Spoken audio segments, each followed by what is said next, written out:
तो भगवान शंकर को श्रावण प्रिय है, एक कारण कहा कि मंथन में जो विष निकला उस विष का पान किया और भगवान देवताओं ने मिलकर भगवान शंकर का जलाभिषेक किया। दूसरा कारण कहा, माता सती ने शंकर को पाने के लिए श्रावण के महीने में ही सबसे ज्यादा साधना करी है। और क्या करा था माता सती ने? एक बालू का, मिट्टी का शिवलिंग बनाती थी, प्रतिदिन शिवलिंग का निर्माण करती थी और शिवलिंग का निर्माण कर कर उसकी पूजन कर कर अर्चना कर कर उसका विसर्जन करती थी सती माता। और माता सती का नियम था भगवान शंकर को पाने के लिए शिवलिंग का। तो हमारे यहाँ शिव महापुराण में लिखा है कि पार्थिव शिवलिंग का निर्माण होना चाहिए, और पार्थिव शिवलिंग का निर्माण करना है तो उसके लिए भी वर्णन करा गया। ब्राह्मण श्वेत मट्टी के शिवलिंग का निर्माण करे, वैश्य पीली मट्टी के शिवलिंग का निर्माण करे, क्षत्रिय लाल मट्टी के शिवलिंग का निर्माण करे और शूद्र काली मट्टी के शिवलिंग का निर्माण करे। कितना बड़ा शिवलिंग बनाना चाहिए? अगर हम पार्थिव शिवलिंग का निर्माण कर रहे हैं या हमारे घर में हम कोई मूर्ति रख रहे हैं या हमारे घर में हम कोई मूर्ति को विराजमान कर रहे हैं तो उस मूर्ति का भाव कितना बड़ा होना चाहिए? तो कहा जमीन पर अपने हस्त कमल को रखकर अंगूठे को ऊंचा कर कर देख लो, बस इतनी बड़ी मूर्ति घर के अंदर होना चाहिए। चाहे वो लड्डू गोपाल की हो, चाहे वो दुर्गा भवानी की हो, चाहे वो राम जी की हो, शंकर जी की हो, कृष्ण की हो, जिसकी रखना हो, बस इतनी बड़ी मूर्ति घर के अंदर होना चाहिए। क्यों?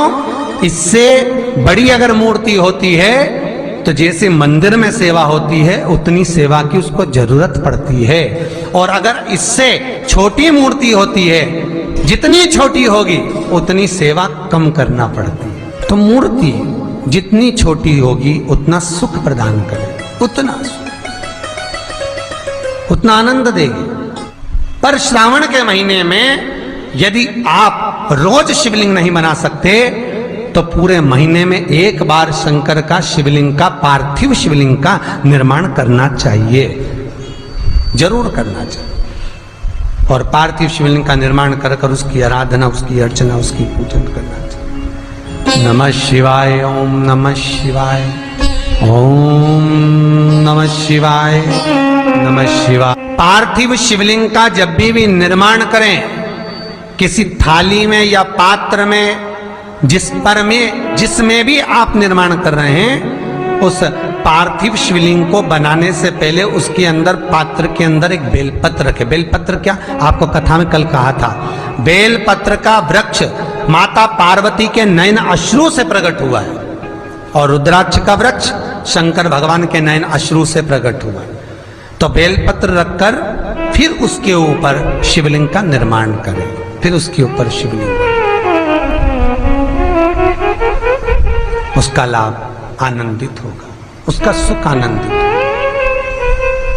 वो आनंद फल देने वाला होगा। कई लोग सीधे थाली में शिवलिंग बना देते हैं।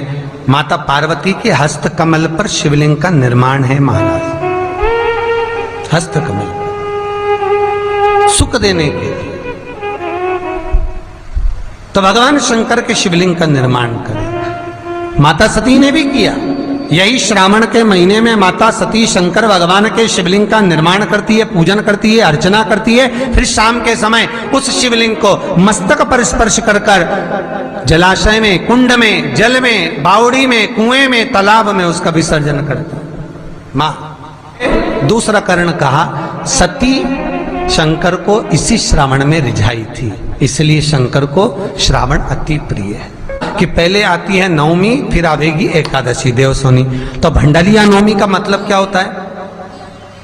भंडारिया नवमी का स्मरण क्या होता है? अभी आपको कहा था 9 जगह पर बेलपत्र चढ़ती है। भंडारिया नवमी का मतलब ही यही है कि भगवान विष्णु सोने जाने से पहले नवमी तिथि के दिन 9 बेलपत्र भगवान शंकर को समर्पित कर कर भगवान शिव के मंदिर में बैठकर भगवान शंकर की आराधना कर कर भगवान विष्णु लक्ष्मी जी के साथ अपनी सृष्टि का कार्यभार 4 महीने के लिए शंकर जी को सौंप देते हैं भंडरिया नवमी के दिन। और एकादशी के दिन से, देव सोनी एकादशी के दिन जब भगवान सोते हैं, उस दिन से भगवान शंकर पूरे कार्यभार को देखते हैं, पूरे कार्यभार।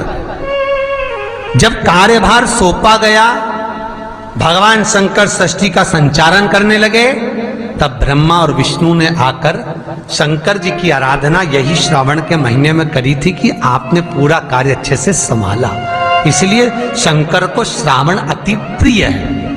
ये तीसरा कारण है शंकर को श्रावण प्रियता का। अब शिव महापुराण की कथा करिए कि शंकर को श्रावण प्रिय चौथा कारण वर्णन करा कि ये कारण भगवान शंकर की आराधना माता पार्वती ने बाल्यपन से करी, खूब करी, खूब दिल से करी। ये कहते हैं कि अगर 1,00,000 बेलपत्र समर्पित कर रहे हो और तुम्हारे पास में अगर वो बेलपत्र नहीं है तो तुम 1,00,000 मत चढ़ाओ, आप तो एक बेलपत्र, परंतु वो बेलपत्र भी पूर्ण तरह से साफ, सुंदर, सुरक्षित, खंडित ना हो, वो मुझे समर्पित करो।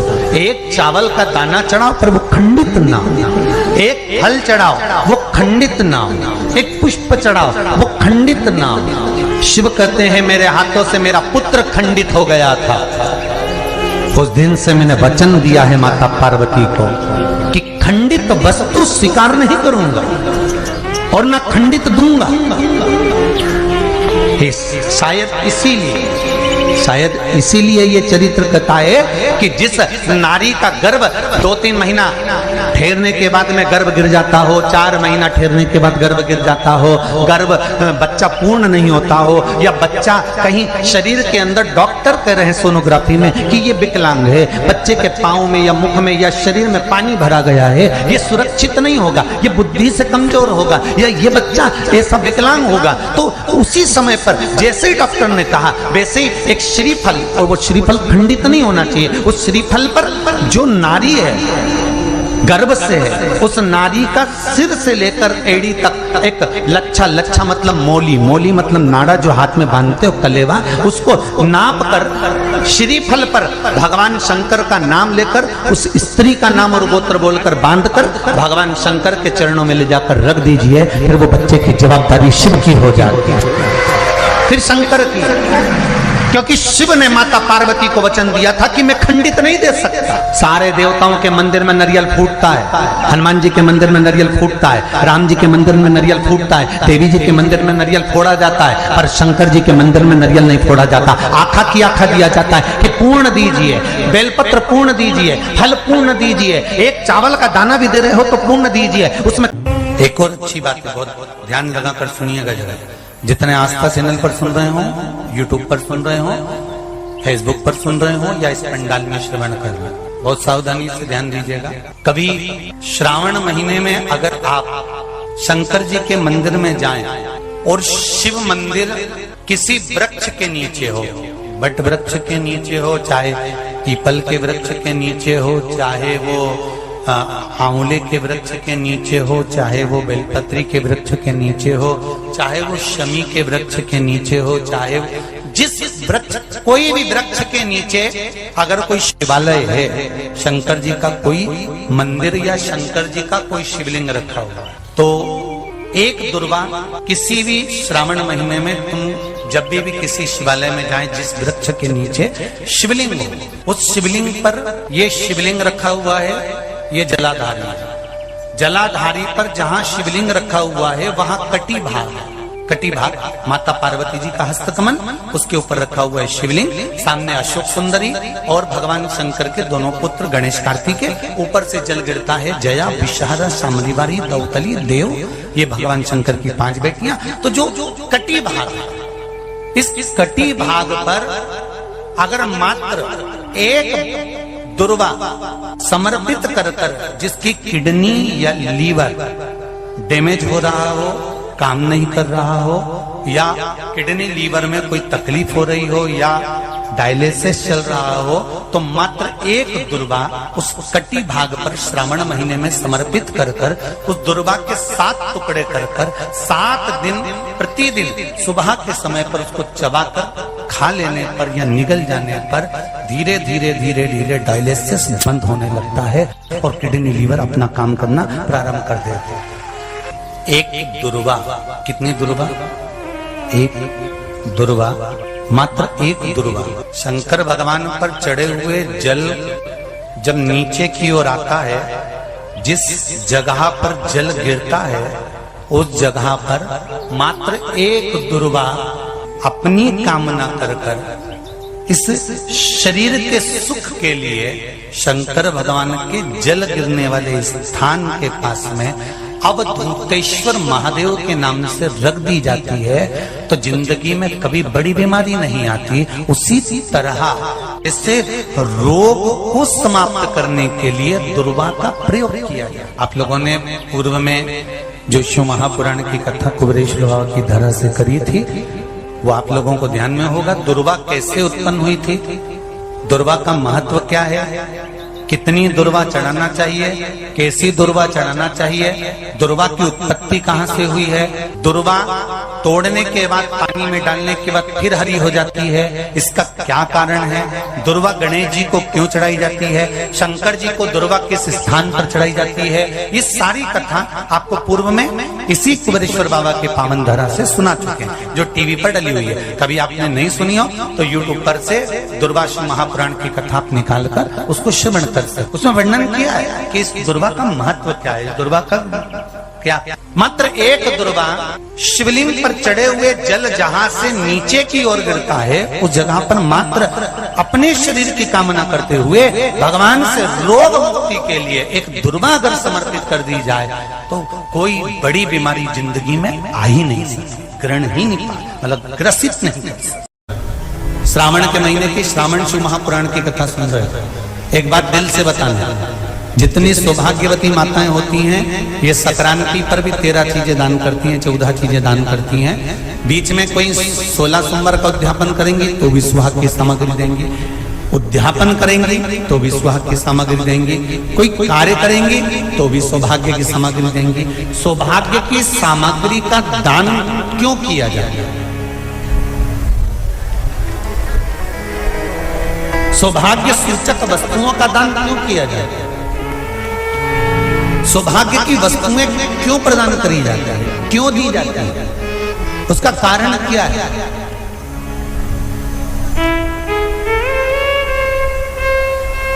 क्यों देते हैं महाराज?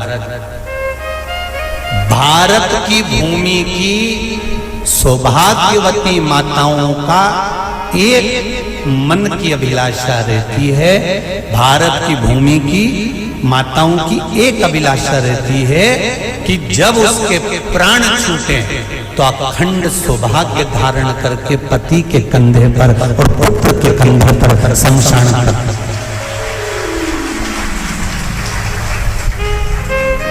ये भारत की भूमि की माताओं की सोच है, उनके मन का संकल्प, उनके मन का भाव।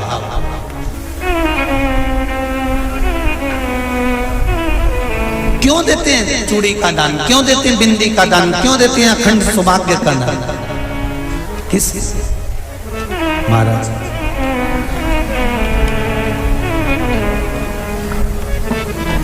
मेरे हाथों में भर भर के चूड़ी रहे, मेरे हाथों में भर भर के चूड़ी और मैया कोई कामना, मेरे मस्तक पे चमकती चूनर रहे, मेरे मस्तक पे चमकती चूनर रहे और मैया कोई कामना, मेरी मांगों में भर भर के सिंदूर रहे, मेरी मांगों में भर भर के सिंदूर रहे और मैया कोई कामना नाई नहीं, मेरे पाँव में बिछुड़ी का जोड़ा रहे। एक बिछुड़ी नहीं, कितनी? 2, 3, 4, 5। एक एक पाँव में जोड़े से बिछुड़ी होना चाहिए, केवल एक नहीं, सिंगल नहीं। वो तो आजकल का फैशन हो गया महाराज, जो केवल एक बिछुड़ी धारण कर लो उसी में फैशन दिखे। श्रावण की शिव महापुराण की कथा कहती है, जब बेटी को विदा करा जाता है और पहली बार बेटी के पांव में जब बिछुड़ी डाली जाती है तो वो बिछुड़ी भी अलग अलग नहीं होती, उस बिछुड़ी के जोड़ को चेन से एक दूसरे से बंधा हुआ होता। बोलो सही है कि गलत है? जितने आस्था चैनल पर कथा सुन रहे हैं, जितने फेसबुक पर सुन रहे हैं, यूट्यूब पर सुन रहे हैं, सुन लेना कि मेरे भारत की माताओं का जब पाणी ग्रहण संस्कार किसी बेटी का होता है, उसके पांव में जब पहली बार बिछुड़ा पिनाया जाता है, बिछुड़ी पिनाई जाती है, तो वो बिछुड़ी भी एक दूसरे से बंधी हुई होती है, चेन से बंधी हुई होती है। उसको अलग अलग वाली बिछुड़ी शादी के मंडप में नहीं पिनाई जाती। क्यों? जैसे ये बिछुड़ी एक दूसरे से पांव में बंधी हुई है, तुम्हारी जिंदगी अंतिम श्वास तक ऐसी ही बंधी की बंधी हुई है, यही बनना चाहिए। वो तो अब माताओं ने थोड़ा सा फैशन चेंज कर दिया, अब पांव में ज्यादा बिछुड़ी नहीं पहनती, गड़ती है, चुभती है, एक बिछुड़ी धारण है। महाराज पर नहीं, बिछुड़ी भी दो हो, जोड़े से। हमारी माताएं, भारत की भूमि की जो माताएं हैं, ये चूड़ी भी हाथ में पहनती है तो जोड़े से पहनती है। बोलो जैसा सही है कि गलत है? एक अकेली चूड़ी माताएं हाथ में धारण नहीं करती हैं। अगर भारत की भूमि की संस्कारित माताएं हैं और भारत की भूमि की सभ्यता और संस्कृति को जानती है तो अकेली चूड़ी नहीं, जोड़े की चूड़ी पहनेगी, 2 चूड़ा डालेगी, 4 डालेगी, 12 डालेगी, पर सिंगल नहीं, अकेले।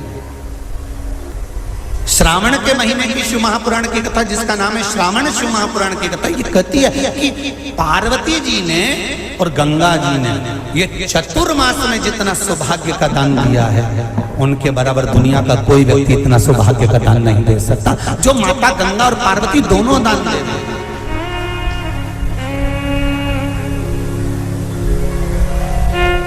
प्रतिदिन दे रहे हैं। और अब तो फैशन आ गया, तुम लोगों जो सौभाग्य का दान देते हो प्लास्टिक की डलिया में देते हो, पर एक एक पुराण को उठा कर देख लेना, एक एक उद्यापन को उठा कर देख लेना। जितनी तुम कथा तुम्हारे घर में छोटी छोटी कथाओं की पोथियां पड़ी हो, उनको उठा कर देख लेना। उसमें नहीं लिखा कि प्लास्टिक की डलिया में सौभाग्य की वस्तु का दान दिया जाता है। उसमें लिखा है बांस की पिटारी में, बांस की डलिया में सौभाग्य की वस्तुओं का दान दिया जाता है। क्यों? क्योंकि बांस वंश की वृद्धि करता है, बांस सौभाग्य की वृद्धि करता है, और बांस अखंड सौभाग्य। जैसे बांस का पौधा बढ़ते चले जाता है, बढ़ते चले जाता है, उसी तरह बांस की डलिया में जब दान दिया जाता है, बांस की टोकनी में जब दान दिया जाता है, तो ये भाव रखा जाता है कि तुम्हारा सौभाग्य ऐसे ही बढ़ता रहे। पर अब थोड़ा सा फैशन चेंज हो गया तो प्लास्टिक की डलिया, पर प्लास्टिक की नहीं। तो गंगा मैया और पार्वती मैया चतुर्मास के अंतर्गत जो त्योहार पड़ता है, चतुर्मास के अंतर्गत जो व्रत पड़ते हैं, ये किसी दूसरे के नहीं है। तीज का व्रत माता पार्वती का, छठ का व्रत माता पार्वती का, चतुर्थी का व्रत माता पार्वती का, ये सारे व्रतों की शुरुआत गंगा और पार्वती ने अपने बल से